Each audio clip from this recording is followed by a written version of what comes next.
आम के पल्लव में शंकर का आशीर्वाद। 11 आम के जो पत्ते जिस डाली में लगे होते हैं वो डाली कोमल सी डाली, 11 टुकड़े महाराज एक कच्चे सूत से लपेटकर 11 बार उसका भाग, जब उसको लपेट लोगे इस तरह से इकट्ठा करके आगे का जो भाग है 11 बार कच्चा सूत लपेटने के बाद जो भाग पीछे का आगे का कोई भी हो उसको शहद में डुबाकर शिव जी को समर्पित कर दो। किस जगह पर रखना है? अशोक सुंदरी वाली जगह। अशोक सुंदरी की जगह जानते हो आप लोग, पहले भी आपको बताया है, आज फिर आपको वर्णन कर दें। जैसे ये गोल जलाधारी है, ये शिवलिंग रखा है, ये दो जहां से पानी बह रहा है बाबा के चरणारविंद, राइट में श्री गणेश जी का स्थान, लेफ्ट में कार्तिकेय का स्थान, बीच में अशोक सुंदरी की जगह। शंकर भगवान की 6 लड़कियां हैं। भगवान शंकर के 13 बच्चे, 13 बच्चों में से 6 लड़कियां, उस 6 लड़कियों में से एक लड़की का स्थान, भगवान शंकर की एक बेटी का स्थान, अशोक सुंदरी का स्थान सामने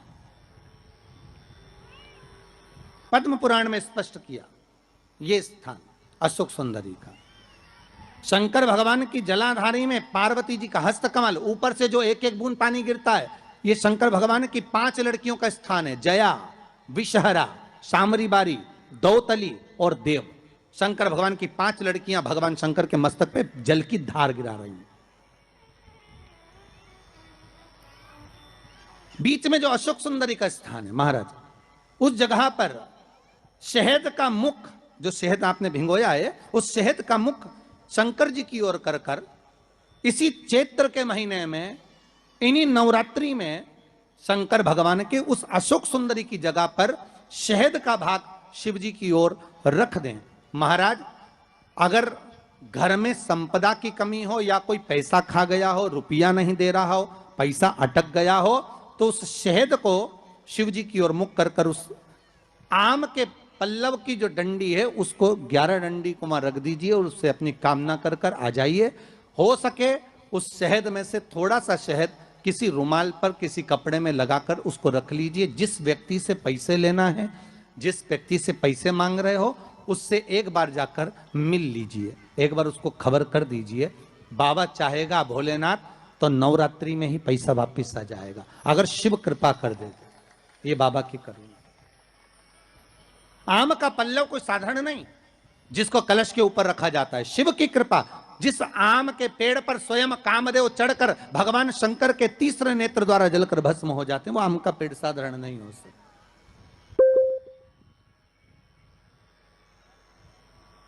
सहज नहीं है। और वैसे भी शिव शिव है। घर में ज्यादा रोग हो, बीमारी हो, ज्यादा तकलीफें आ रही हो, कष्ट बढ़ रहा हो, बीमारियां बढ़ रही हो, या भय लग रहा हो, डर लग रहा हो, हृदय चित्त में कहीं ना कहीं आपको भय का भान हो रहा हो, तो 1 लोटा पानी, एक कलश में जल भर कर रख लीजिए और रात भर उसको रखे रहने दो। नवरात्रि चल रहा है, उस कलश को रात भर रखकर सुबह सुबह उस कलश में एक बेलपत्र डालकर उस जल को नीम के पेड़ के नीचे, जहां चैत्री नवरात्रि में नीम के पेड़ के नीचे सारी विद्याएं, आद्य शक्तियां, सारी देवी उस नीम के पेड़ के नीचे विराजमान रहती हैं। उस कलश में एक बेलपत्र डालकर रात भर रखकर उस जल को पूरे घर में घुमाकर उस नीम के पेड़ के नीचे समर्पित कर दीजिए। महाराज घर में भय लगना बंद हो जाएगा, कोई बड़ी बीमारी आपको घेरेगी नहीं और उस बीमारी से, उस रोग से आप मुक्त रहेंगे, उस बीमारी से, उस रोग से आप मुक्त पाएंगे। वो बीमारी आपको घेर नहीं। विश्वनाथ को कुछ नहीं चाहिए, मेरे शंकर को चाहिए क्या?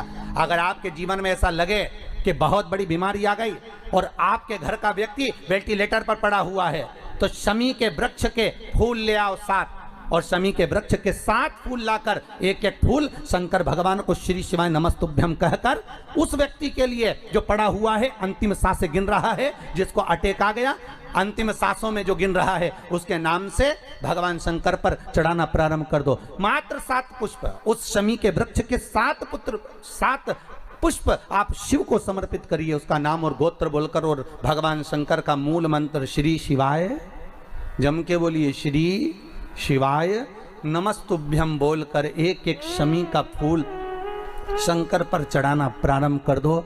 फिर आगे वो विश्वनाथ की मर्जी है, वो प्राण कैसे लेकर वापस आता है, उस काल से छुड़ाकर महाकाल कैसे लाता है, ये वो जाने। आपका फर्ज केवल आप अदा करिए।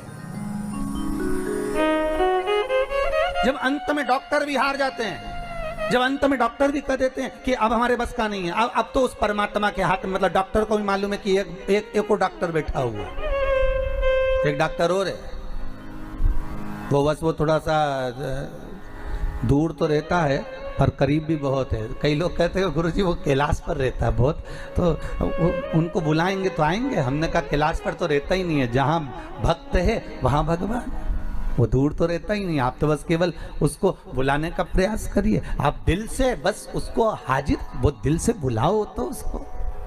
इसलिए देवी भागवत में लिखा है कि नवरात्रि में एक दिन, जैसे प्रतिपदा है, पहला दिन है तो एक कन्या का पूजन करो, द्वितीया है तो 2 कन्या का पूजन करो, तृतीया है तो 3 कन्या का पूजन करो, चतुर्थी है तो 4 कन्या का पूजन करो, पंचमी है 5 कन्या का पूजन करो, छठ है 6 कन्या का पूजन करो, सप्तमी है 7 कन्या का पूजन करो, अष्टमी है 8 कन्या का पूजन करो, नवमी है, जम के बोलो, 9 कन्याओं का पूजन करो।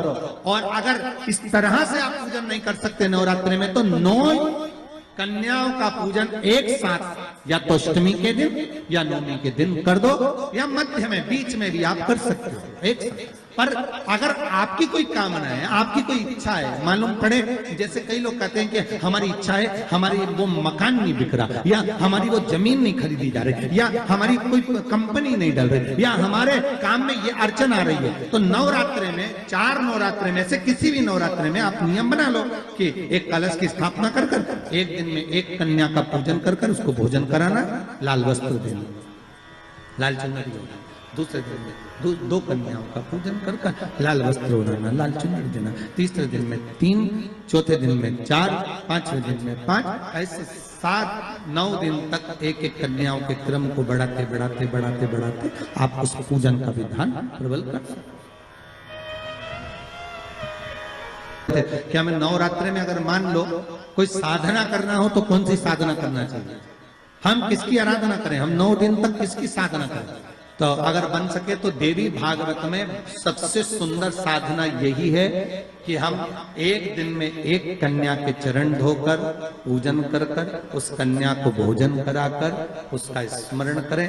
हाँ, ये जरूर है, अभी कोरोना महामारी चल रही है तो इस नवरात्रि में भले ना करें, पर आगे की नवरात्रि में जब नवरात्रि अच्छे रहे, कोरोना से मुक्त रहे, तब आप किसी कन्या को एक दिन में 1, 2 दिन में 2, 3 दिन में 3, 4 दिन में 4, 5 दिन में 5, ऐसे नवरात्रि 4 बार जो नवरात्रि आती, किसी भी नवरात्रि में आप स्मरण कर उसका फल मिला।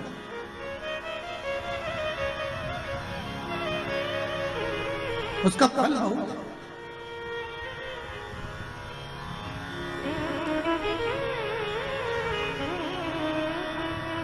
जैसे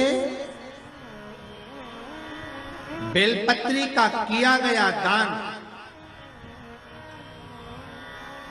छिन्न नहीं माना गया। किस चीज का दान? जम के बोलिए जरा। बेलपत्री।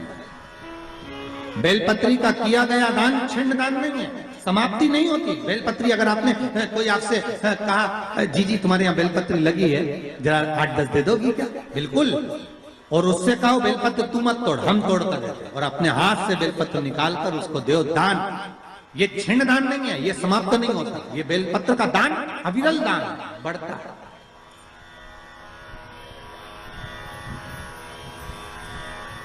सुख का भान ये छिन्न होने वाला नहीं। अभी प्रिय है पुष्प में आंक का पुष्प, जो आंकड़े का पुष्प होता है, शंकर को बड़ा प्रिय है।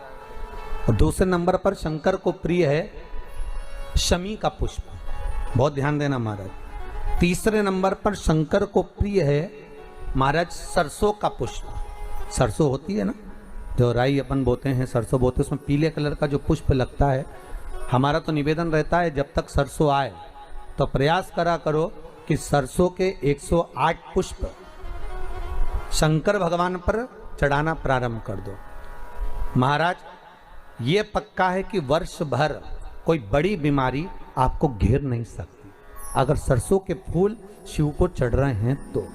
और प्रयास करना कि सरसों का जो पुष्प होता है, सरसों का जो फूल होता है महाराज, अगर कोई व्यक्ति को किडनी या लीवर से जुड़ी हुई कोई तकलीफ होती है या किसी व्यक्ति का एक्सीडेंट हो गया होता है और उसका कोई अंग रह गया हो, कोई शरीर का कोई भाग रह गया और वो काम नहीं कर रहा हो, जैसे किसी के पांव रह जाते हैं एक्सीडेंट के बाद, किसी का हाथ रह जाता है या कोई अंग काम नहीं कर रहा हो, वहाँ ब्लड पहुँच नहीं रहा हो, वो जगह एकदम सुन्न हो गई हो, खाली पड़ गई हो, तो उसके लिए शिव महापुराण की कथा कहती है कि सरसों के पुष्प 11 शंकर जी के राइट भाग में, जहाँ शिव जी के गण दरवाजे के द्वारपाल मणिभद्र जिस जगह पर निवास करते हैं, कौन निवास करते हैं?